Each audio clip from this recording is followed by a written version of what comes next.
আমরা অনেক সময় বিভিন্ন পাঞ্জাবি বা শাড়ির মধ্যে চমৎকার সব আলপনা দেখতে পাই যা আমাদেরকে মুগ্ধ করে। তো এ ধরনের আলপনা মূলত এই গ্রাফিক ডিজাইনই তৈরি করে পরে তা পাঞ্জাবি বা শাড়ি বা যেকোনো স্থানে সেটি প্রিন্ট করা হয়। তো এই ধরনের এই আলপনা চমৎকার একটি আলপনা আপনিও নিজেও তৈরি করতে পারেন। তো মূলত গ্রাফিক ডিজাইনের যে ইলাস্ট্রেটর যে সফটওয়্যারটি এটিতেই প্রথমে আলপনাটি করতে হয়। তো দেখুন এখানে আমরা একটি স্যাম্পল ডিজাইন দেখতে পাচ্ছি যে এই ডিজাইনটি সাপোজ এই আলপনাটি আমরা কিভাবে করব।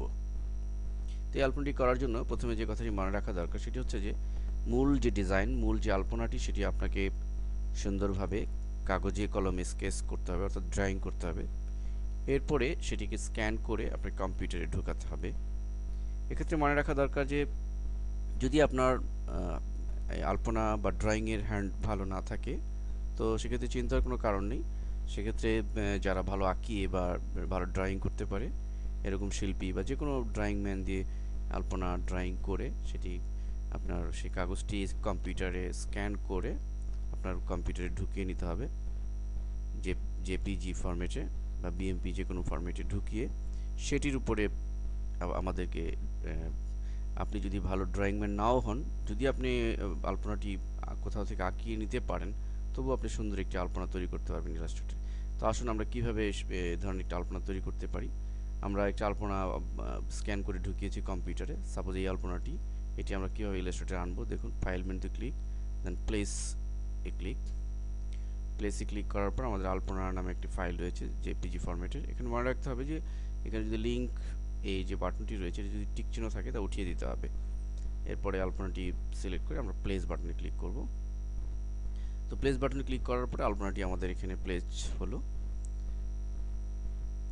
তো আমরা স্পেস বার চেপে পর্দাটিকে একটু ডানে সরিয়ে নিই, স্ক্রিনটাকে। এরপর আমরা আলপনাটিকে বাঁয়ে সরিয়ে নিয়ে আমরা জুমটাকে বাড়িয়ে নিতে পারি কন্ট্রোল প্লাস চেপে, আমাদের বোঝার সুবিধার জন্য। আমাদের আলপনা যত নিখুঁত হবে, যত সূক্ষ্ম হবে, আমাদের জুমটাকে তত বাড়িয়ে নিলে আমাদের কাজে সুবিধা হবে।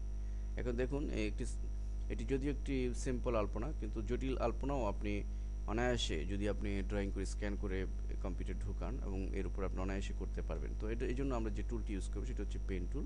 তো পেন টুলের সাহায্যে আমরা আলপনা করব। তো পেন টুলে সিলেক্ট করে আমরা অবশ্যই এর যে ফিল কালার এটিকে নান করে দিব, শুধু লাইন কালার থাকবে।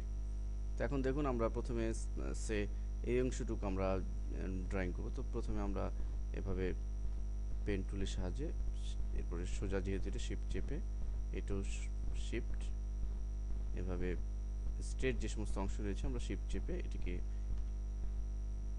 করলাম। এরপর আমরা এটিকে নর্মালি শিফট ছেড়ে দিয়ে, যেহেতু এটা সোজা না বাঁকা, এভাবে আমরা এবার আবার শিফট চাপতে পারি।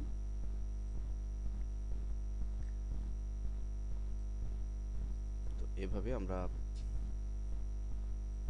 এরপরে দেখুন এখানে একটু কার্ভ রয়েছে, বাঁকা রয়েছে।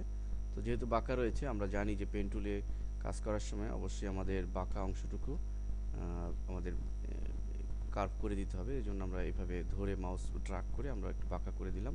এবং যে বাঁকা করার সাথে সাথে আমাদের যে ব্রেকিং পয়েন্ট, এই পয়েন্ট আমাদের ভেঙে ফেলতে হবে। এই জন্য ক্লিক করে আমরা এটিকে ভেঙে ফেললাম। এভাবে আমরা যে কোনো বাঁকা পয়েন্টকে এভাবে ভেঙে ফেলবো।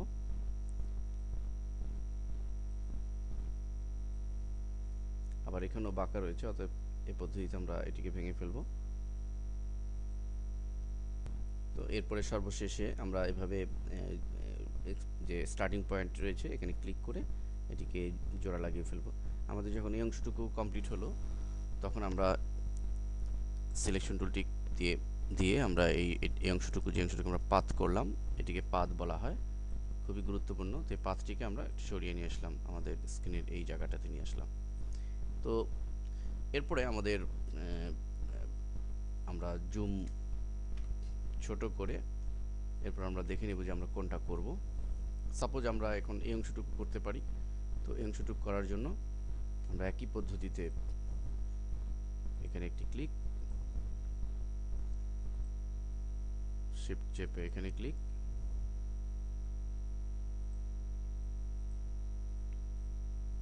অর্থাৎ আমাদের একই পদ্ধতিতে এখানে আগাতে হবে। যদি কোথাও কার্ভ থাকে তো আমাদের বাঁকা করে সেটি ড্রয়িং করতে হবে।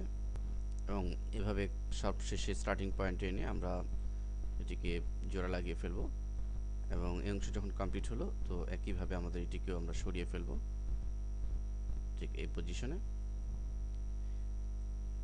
তো এভাবে সরিয়ে ফেলার পরে আমাদের জুমটি একটু ছোট করে নিই। ছোট করে এরপর আমরা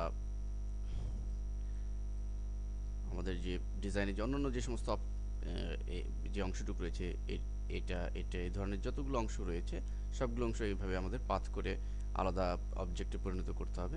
এখন দেখুন এই অবজেক্টগুলোকে আমরা কালার ফিল করব।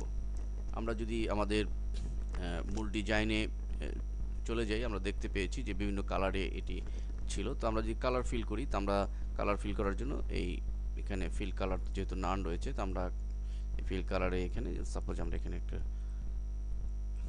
কমলা কালারটি দিলাম এবং এখানে যদি অন্য কালার দিয়ে ফিল করে দিই, সাপোজ আমরা নেভি ব্লু বা ব্লু কালার দিলাম। তো দেখুন এখন আমরা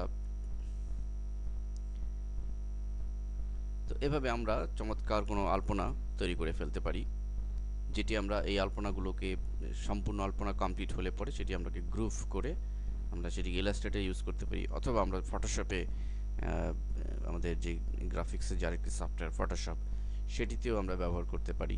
এটিকে আমরা ফটোশপে কপি করে জাস্ট পেস্ট করে এটির উপর যে কোনো ইফেক্ট প্রয়োগ করতে পারি।